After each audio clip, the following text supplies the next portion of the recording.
Welcome back to Beyond 60 Unscripted. I'm Fawn Lopez. And I'm Ruth Williams Brinkley. And as always, we are so glad you're here with us. This is a place where we talk about life, reinvention, and thriving in every season beyond 60. And today's conversation is a deeply meaningful one. We're talking about widowhood and an experience that, while common in later life, is rarely discussed openly. Our hope is to create a safe space for honesty, healing, and hope. Yes, indeed. Before we start that, Fawn, let's do a quick check-in. How has your week been? Well, my week has been a very challenging one. How yeah. so? Well, so I started the week with very excited about getting a new iPhone. So mine is about 6 years old. I still have had this like old phone. So did you get a new 16? I got a new 16 and I was so excited about it and went to the shop and had it transferred. All my old data transferred. And while I was there, the technician asked me, okay, so do you have all these email addresses and you use all of them? I said, well, actually, one of them is an older email address that I don't use anymore. He said, oh, okay, well, I'll take it off for you. I'll delete it out for you. Well, Ooh, everything was fine. Ominous. That sounds ominous, Fawn. Everything was fine because I still had my old phone. Yep. But after I returned traded in my old, I had a month, but I decided, okay, everything works, so I'm going to turn mine in. And, when they take a trade in, they wipe out all your data. So the minute after I turned it in, I started seeing stuff. For instance, all of my texts, phone calls, the only thing that showed up was the number, not a name, nothing else. Because all your contacts were gone. Yes.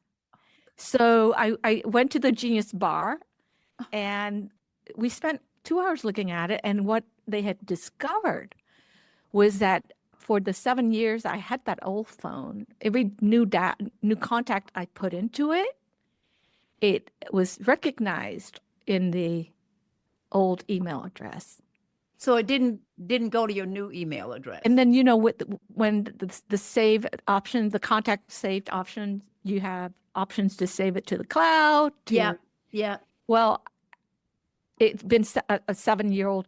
It was a 7-year-old phone. So I didn't know to click on. I didn't realize that you're supposed to click on to save to iCloud. And the technician who transferred my data didn't think about that either. So it wasn't saved to the cloud. So do you have any of your contacts? I had some contacts from my new email address, but it had only been a couple of years. So all of my old email addresses and contacts are wiped out. Now I have to create them. So it was not a very fun week, but it's note to self, right? So I immediately went to my husband's phone and backed up his old email address data onto the cloud because it was still listed as Exchange, which was, a Microsoft Outlook thing. But anyway, it's going to take me a while. And it was devastating actually for like a couple of days because I couldn't believe that it happened. I'll bet, it can happen to anybody. Note to self, using iCloud and wow. Ooh, that's tough. That's tough.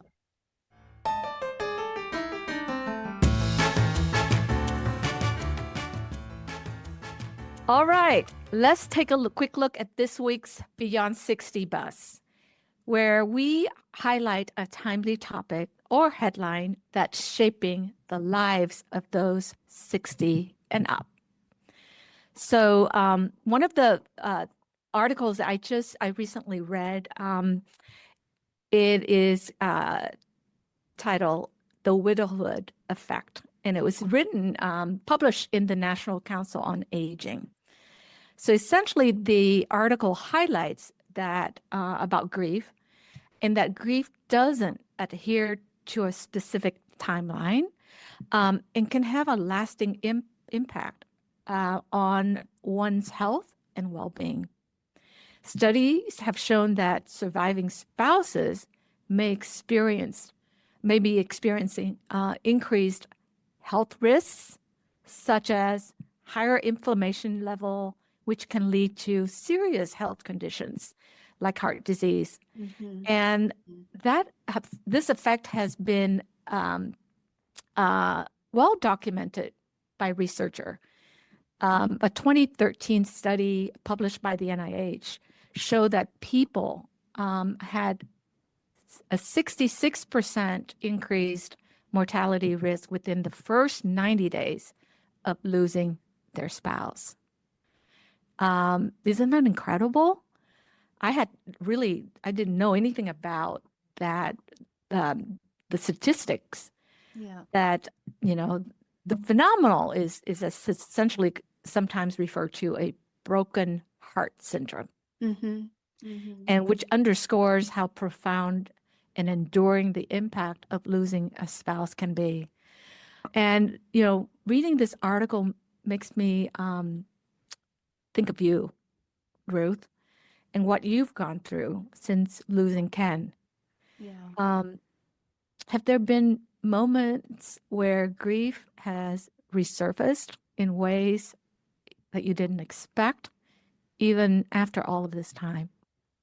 There are, Fawn, and I'll tell you from my own experience. I got stuck in my grief.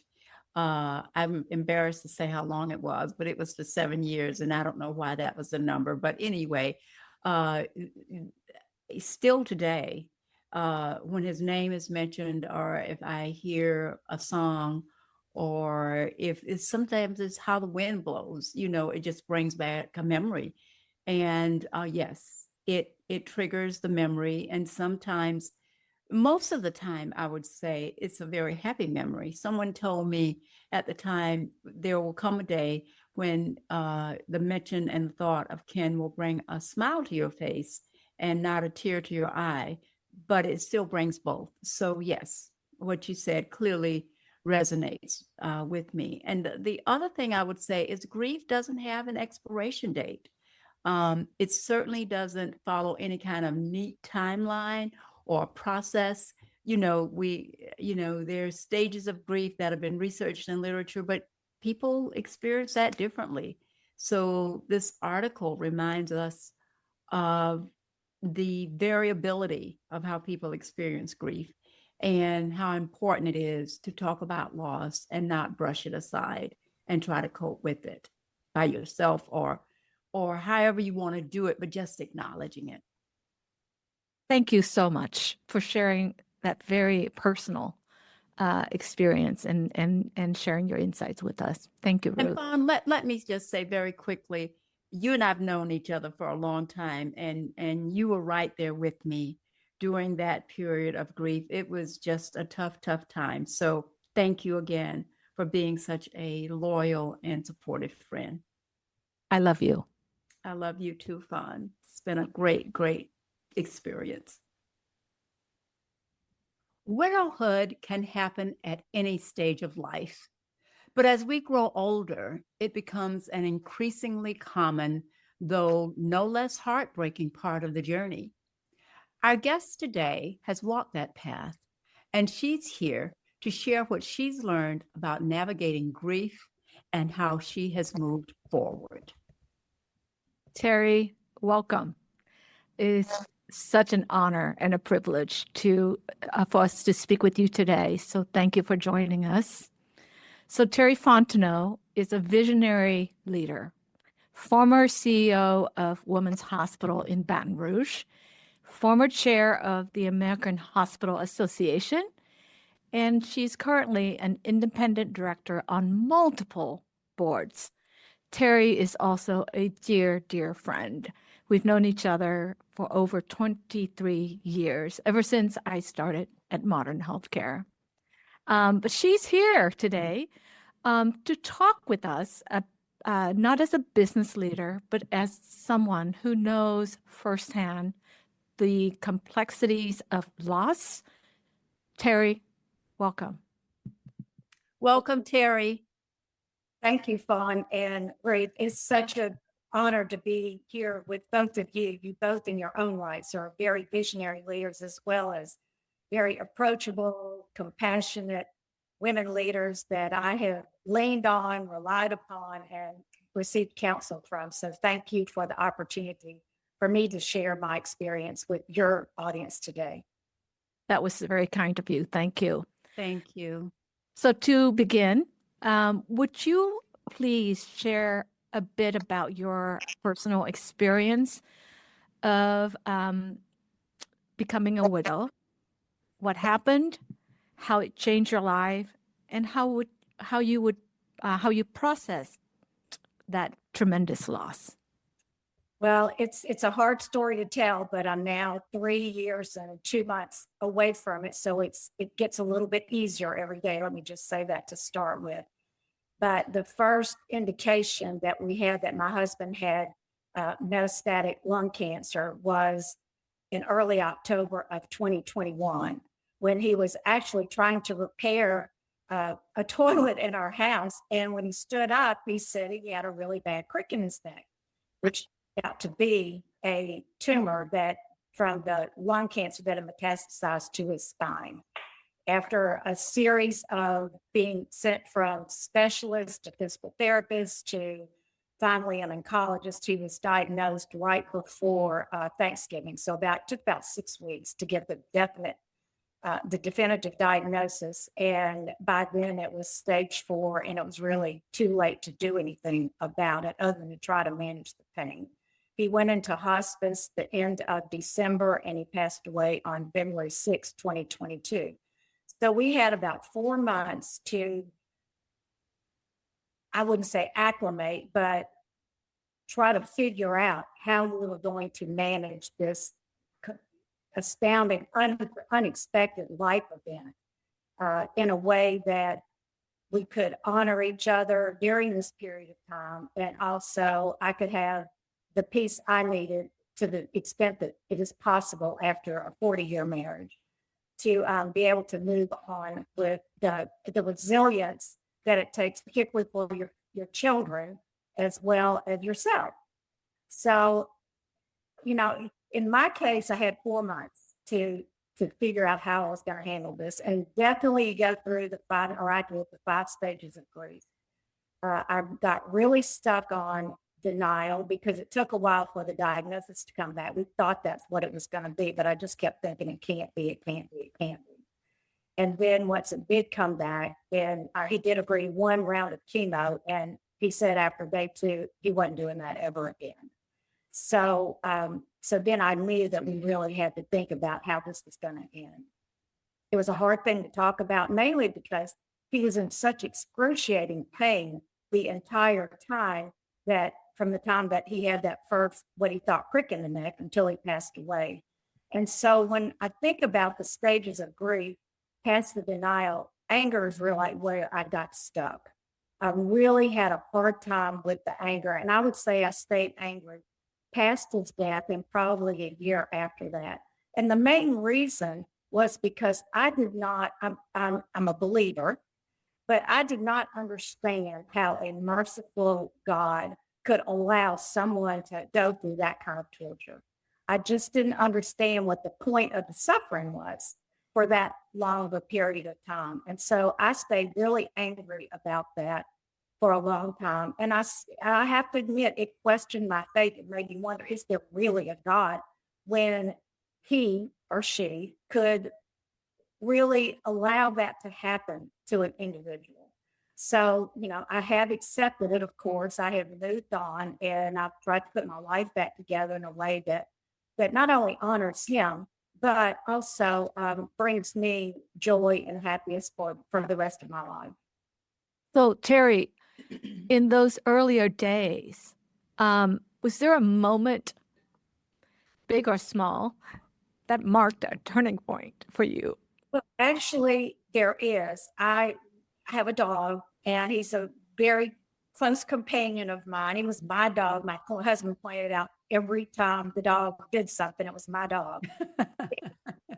After my husband would go to bed, he'd go to bed early. I would use that time to take him around to walk the dog. So I was walking him at night and, really trying to process what was going on during the day. And I can remember the moment, it was about 10 or 10:30 one night. I was walking the dog around the block, and all of a sudden I felt my shoulders relax, and I took this deep breath.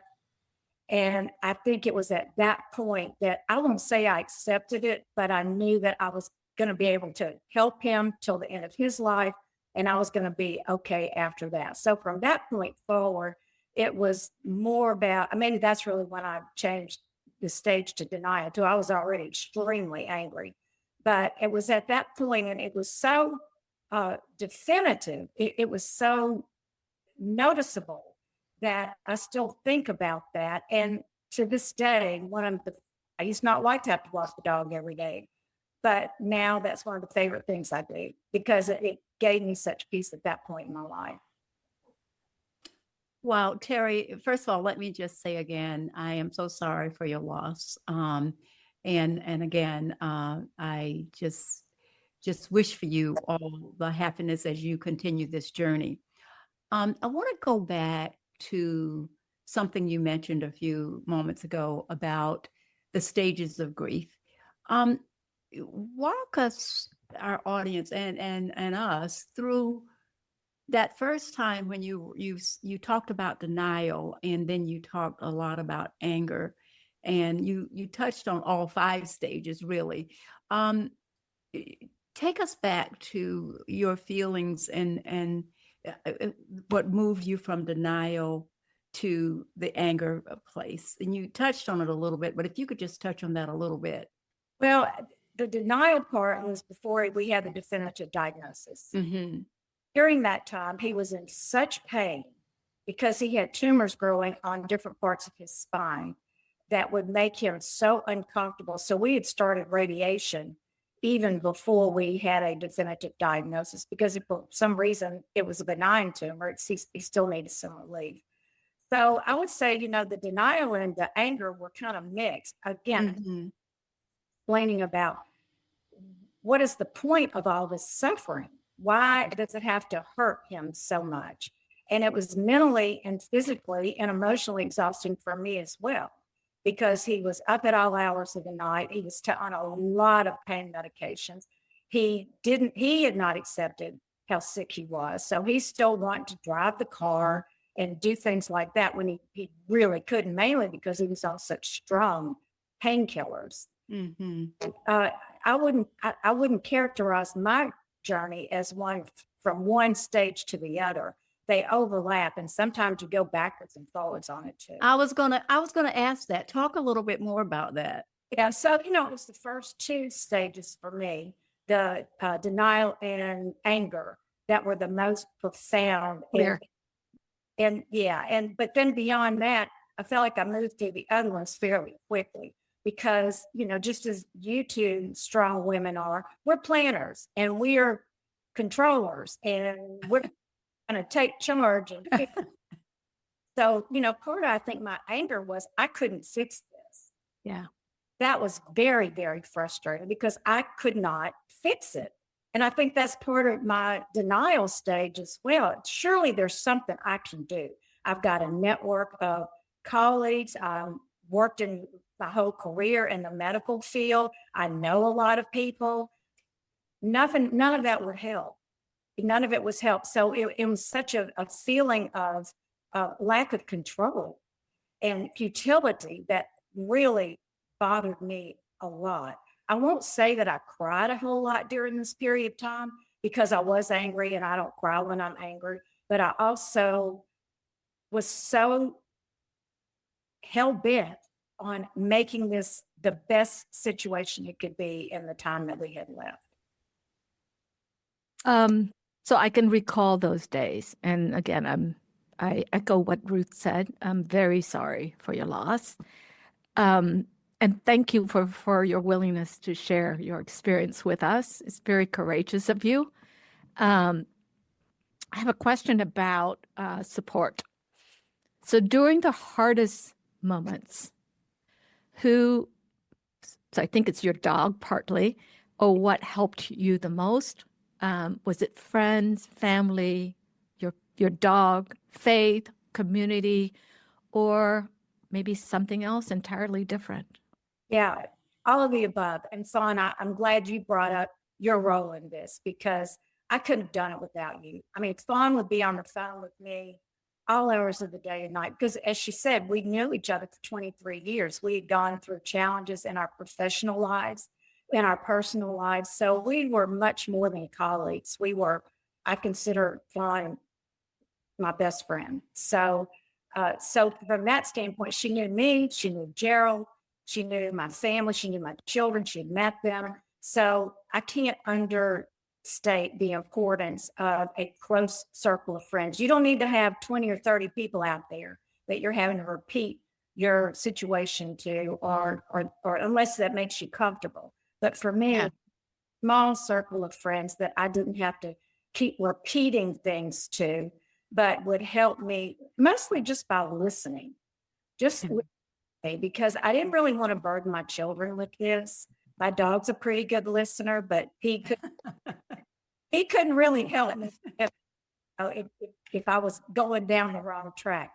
But I think it's people that are not necessarily your family, but are close friends who know you really well and can help you find that place that they know that you're going to be most comfortable in. And that's what Fawn and many, many other people did for me as well. And that helped me so much. And also the fact that I had, the 4 months to process this. I have a very dear friend who her husband went to bed one night and he was perfectly fine. And she woke up the next morning and he was gone. And I don't know which is better, either anticipating it and going through the stress and the trauma of knowing what's going to happen, or having it hit you so quickly that you don't really have time to go through all of those stages. You just have to deal with what's in front of you day to day, and you put your personal emotions on the back burner until you have time to deal with that. Both my parents are deceased. My dad died suddenly from a heart attack. My mother had congestive heart failure and it lingered for many years. So I've experienced both of those personally with my parents. I'm not going to say either one is good because it's never good when you lose a spouse or a loved one or a parent. But it's just different. But as far as the way you respond to it, I think the main thing is the timing of how you respond to it. I suspect that most people go through the same stages of grief. It's just maybe a little bit of different order. Teri, I have lived this journey as well, and it's not easy. Tell me, how did you handle you had a big job during this time, and when my husband passed away, I had a big job. Talk a little bit about how you dealt with that part of your journey, because everything you have already said has resonated with me, and you're trying to do your job, you're trying to be there for your spouse, and you're trying to deal with what is coming. Talk a little bit about that. How did you deal with that, all your big job responsibilities and all the other responsibilities that you had? Yeah, Ruth, I remember when you lost your husband too, and I'm very sorry about that. It's the club that nobody wants to be in, right? That's exactly right. Nobody wants to be in the Widows Club. But when my husband got sick, I had just maybe a year before that resigned from Women's Hospital as the president and CEO. I had moved on to the next chapter of my life, which was, as Fawn mentioned, joining a number of boards of directors. I love doing that work. And I was blessed to have the opportunity to be invited to a number of boards, which required a lot of travel. So I had some flexibility that I don't think I would have allowed myself to have if I was still a sitting CEO. I said many, many times that if this was going to have to happen, thank goodness that it didn't happen while I had the day-to-day responsibility of running a large, complex organization. I'm not sure how, because I don't feel like I could have walked away for a leave of absence. My board and my executive team would have supported me in that, but I just wouldn't have been comfortable doing it. But then I would have also had the guilt of not being home and spending every moment that I could with my husband, knowing that his time was limited. During the time that he was sick, that was still on the tail end of COVID. So most of the board meetings that I was involved in were done virtually. And that actually helped because I could stay engaged. I had something going on that was distracting me, but I didn't have to travel. So, if it was going to have to happen, it happened in a way that took some of the guilt and the decision-making off of me. Yeah. So, Yeah. Teri, this is a hard conversation for me. I just have to admit, and you're so inspiring. You're so strong, and I really appreciate that. So, as you look at your life today and compare it to those initial days, weeks, months after Gerald's passing, in what way are you different? And in what ways are you still the same? Well, I would say that shortly after he passed, then I felt I was afraid. I was afraid of how I was going to manage, if I was going to be comfortable living alone, because I knew even before he got sick, I had no plans. If something had happened to him, I had no plans of remarrying. But, I was raised to be an optimist, and I always try to find the silver lining. And I can thank my mother for that. But I looked at it in a way that, okay, what are the things now that I need to be focusing on that are going to bring me joy, that are going to make me happy, and also get on with it? Because as quickly, even though it was 4 months, it was quick. When he passed, he was 73, which is really not that old. So, and I was 6 years younger than him at the time. So, there were some things that I'd wanted to do that I just kept putting off and putting off. It wasn't that they were distasteful. It's just they never quite rose to the top of my priority list. In particular, international travel. I love to travel. There were some big trips I wanted to take when I was working, but they would take 2 or 3 weeks, and I didn't feel like I could be away from home that long. So I had a bucket list of trips, but I had not started on that bucket list until after he died. And 10 months after he died, I took a trip with an escorting group, but on my own. I wanted to see if I was comfortable traveling solo. I loved it. And so since then, I've completed my bucket list, and now I'm starting on a buddy who I travel with now. Now we're working on her bucket list. I love that. Me too.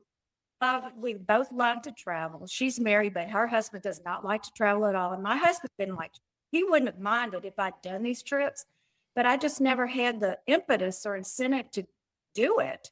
And now that's kind of like the number one thing that I do in terms of, of wanting to make sure that I have done everything that I set myself out. Going back to the goal setting that I mentioned earlier, that's part of my DNA. And now it's turned into international travel. So having a plan is important for you, right? And executing that plan. Mm-hmm, And mm-hmm.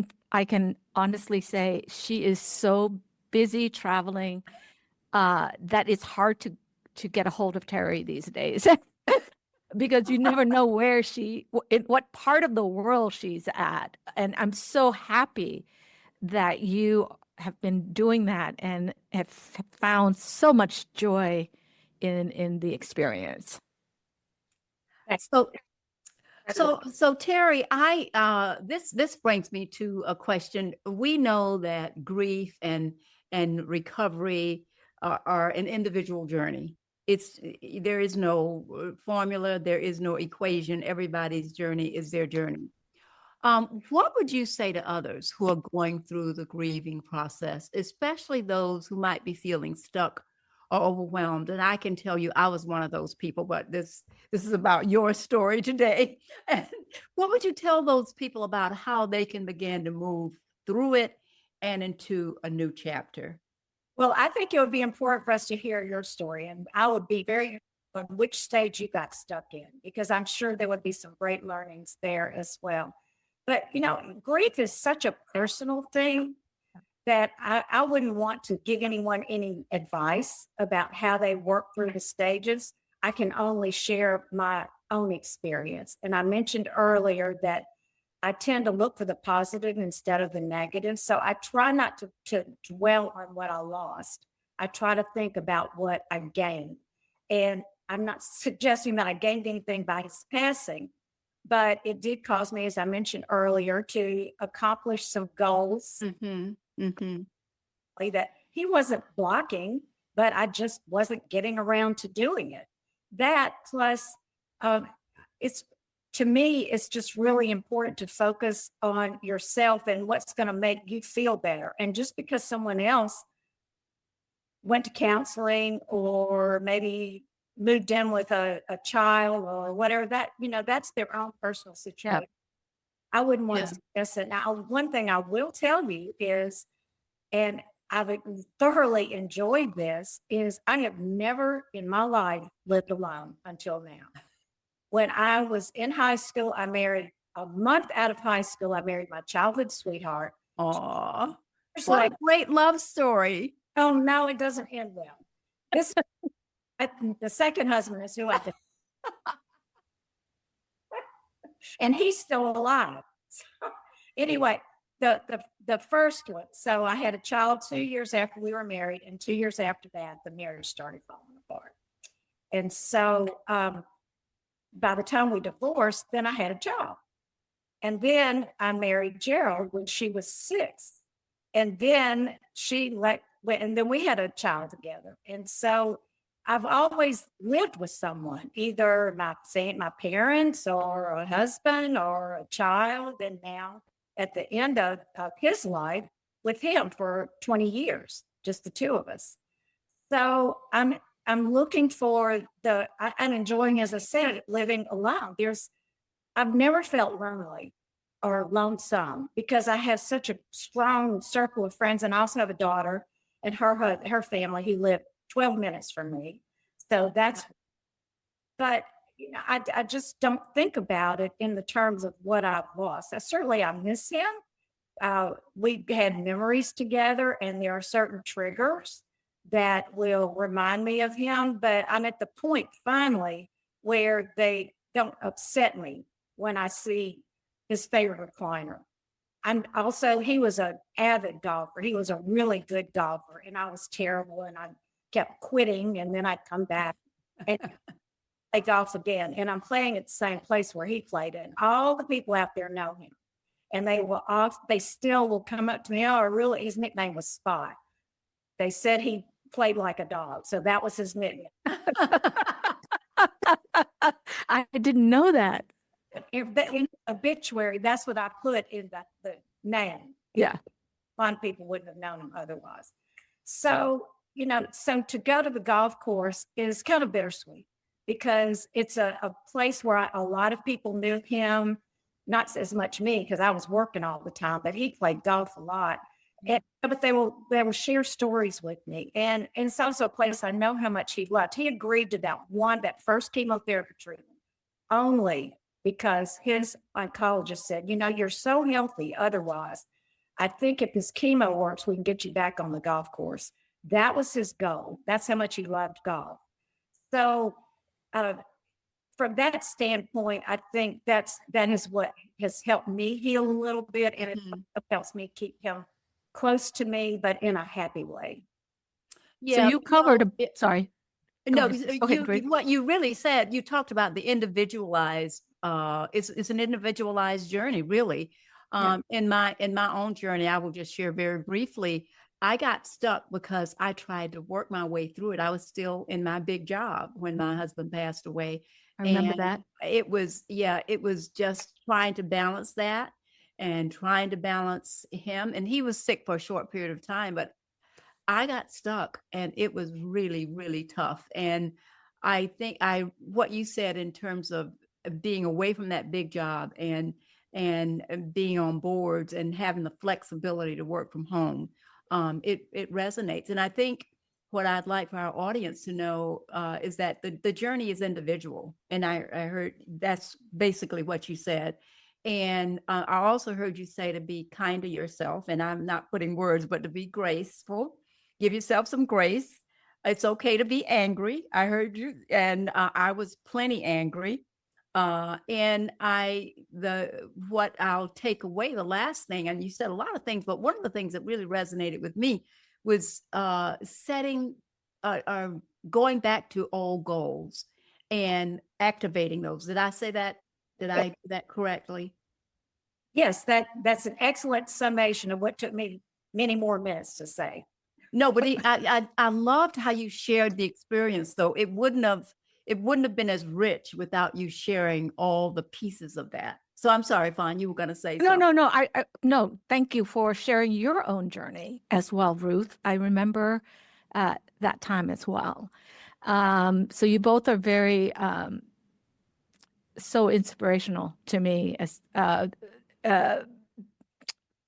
with how you have dealt with your losses. So the question I had for Teri, you talked about triggers, right? Seeing things, listening, hearing something, and seeing his things that reminded you of Gerald. How do you process? How did you deal with it when that trigger happens? Well, that's what are some techniques do you use? Yeah, well, for me, it was the things that he loved so much. And when I would see them or experience them, then that was a trigger. So, for example, he had maybe a couple of years before he passed, he had bought a new car, and it was a Jeep. And I'd ask him when he bought that car, are you going through an elder life crisis here? It was so, I hated riding that thing. It was very uncomfortable, but my grandson, who was 8 at the time, loved it because it had the wheel on the back. Anyway, when he passed, one thing I decided I wasn't going to do is start making a lot of decisions. And I kept that car in my garage for a year and a half. And I never drove it. I didn't like to drive it. I'd have to drive it occasionally, just keep the battery charged and get the oil changed. And I was paying insurance premium. And every time an insurance bill came up, then that would be a negative trigger. But also every time I came home, I'd see the car in the driveway or in the garage.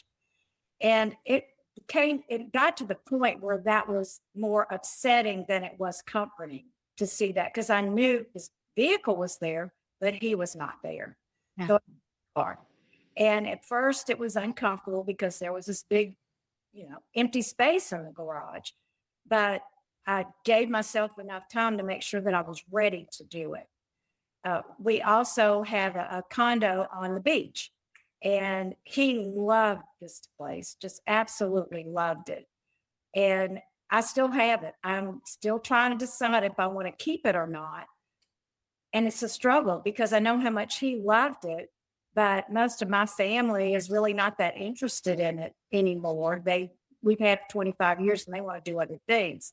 So that's another piece that's a very fond memory, but it feels like it's pulling me back a little bit from moving on.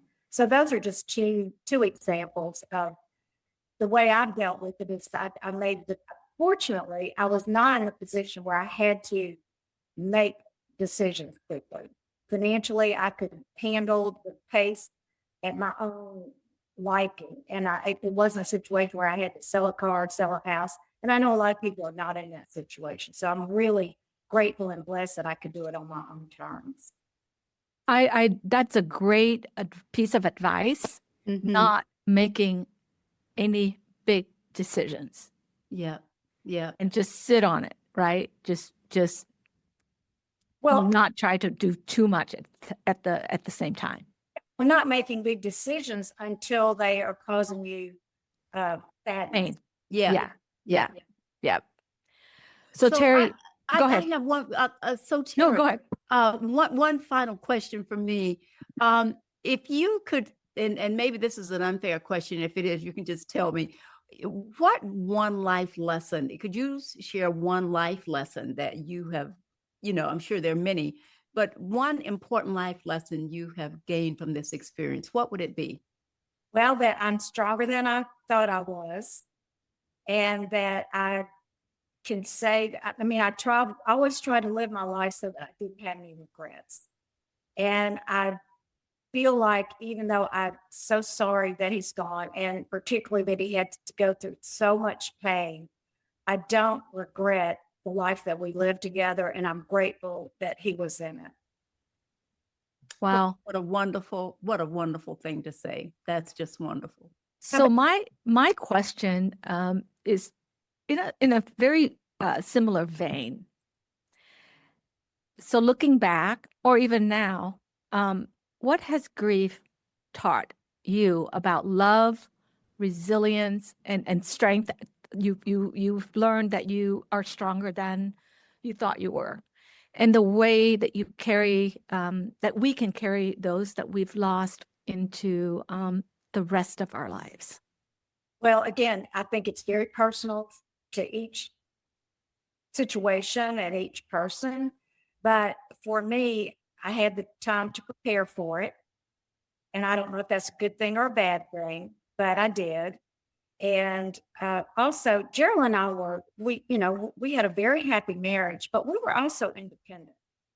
So I traveled a good bit and I worked and he did his thing. And so, I sometimes I worry about these couples, and it's not my worry, but I wonder how they're going to cope when they do everything together, when they Yeah. get their separate circles, Yeah. with their own hobbies or interests. Because I think that made this so much easier for me, because certainly my life changed when my life partner left, but a lot of the other things that I had in my life didn't change so much. Yeah. Yeah. That is a great insight, because you each kept your independent interest and did things together, but also did things individually. That's a great insight.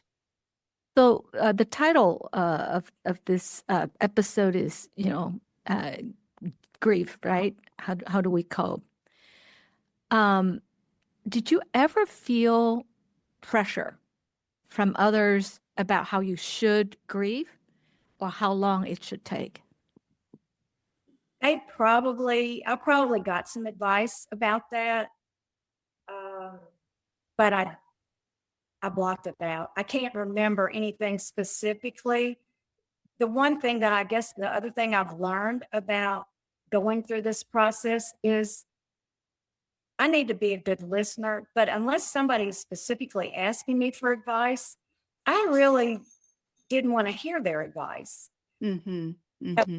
A dear friend, but that's just her style. And I know that. I've learned to block her out about a lot of other things. She had not gone through a loss, but she has known me since I was in my 20s. So she felt like she could give me advice. But I know her well enough. I could also say, let's talk about something else. Mm-hmm. Mm-hmm. I didn't feel like that person, that while that person knew me extremely well, they were really projecting what they would do rather than what they thought I should do, or that's the way I took it. Well, even if you, like you and I have both been through this at different times and so forth, our journeys have been very different. The way I went through it would be completely different from the way you did. And so it's with all of us, even if you've lost a spouse, the individual journey is an individual journey. That's right. And I think it's important for any of us who have friends or family or personally are going through that to acknowledge that. And Yes. to project too much of what we went through or what we think they should do onto them. But certainly let them know how we worked through things, which is hopefully any of your viewers who are listening to this, maybe there's something here in my experience and Ruth in your experience as well, that will help them, or at least give them something to think about. But the main thing I think is to understand and realize you're going to get through this. You will. Yes. Well, you just have to change your focus and view and decide how you want to live the rest of your life without your life partner. And that may be remarrying or having another, relationship, or it may be something else. And Yes. all of that is okay. It's all okay. And it's important, I think, for others not to comment or criticize on what you've decided to do unless they see that you are doing something that's not healthy for you. And that's when I think they should bring up, and whether it's family, children, close friends, they could maybe point that out to you and then see if you're willing to engage in it. But trying to push an opinion or a viewpoint, particularly from someone who's not been through that experience, is usually not very helpful. Yeah, Well, I agree with you. There was one, I read a book from another grieving widow. And one of the things she said in there, I don't remember anything else in the book, but one of the things she said was give up on trying to understand why this happened. And that, you will never understand, especially if it's sudden and the way you've described with your husband, the way it happened with my husband and many, many others, you're never going to understand. And so that was part of my anger and process. I wanted to understand why, and I had to give that up. And that helped that part. But there were other parts where I still got stuck. well, thank you so much. Those are all great tips and incredible advice. Teri, I can't thank you enough Thank for you, being Teri. part of this conversation, for being strong and courageous enough to share and open enough to share. So I am grateful for you and for joining us here today. And we wish you well, and looking forward to seeing you doing great things, being happy. Thank you again for inviting me to do the podcast. Y'all were very gentle and easy to talk to, but I feel like I'm talking to two good friends anyway. So it was a joy to be with you. And I hope something that I said maybe will help your audience. Thank you, Teri. Absolutely. Thank you, Yeah, I Teri. think it will. It's helping me, and I've been through it. It's still helping me. So thank you. Thank you very Thank you, much. Teri.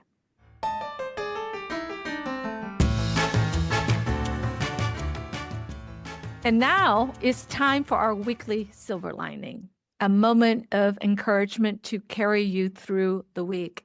Ruth, what is our week's silver lining today? Oh, one of my favorite parts of our episodes. This week's silver lining, Fawn, is this. Grief is an individual experience. It is not a detour. It's part of life's journey. Healing doesn't mean forgetting. It means making space for joy again in your life, one gentle step at a time. That is so, so poignant. And whether it's reaching out to a friend, taking a solo trip, solo walk, or journaling your thoughts, every small act of care is a powerful act of resilience. And I want to thank you, Teri. I want to thank you so much for being vulnerable, for sharing your heart and your wisdom with us today. I've walked this journey, as I've mentioned, and as we said, each individual's journey is personal. It's individual to them and to their lives. Your honesty really helps us all feel a little less alone in our own journeys. So thank you. Yes, thank you, Teri. And thank you to everyone listening. If you're navigating loss right now, know that you're not alone, and we are honored to walk with you. Be sure to follow and subscribe so you never miss an episode, and find us on social media to continue the conversation.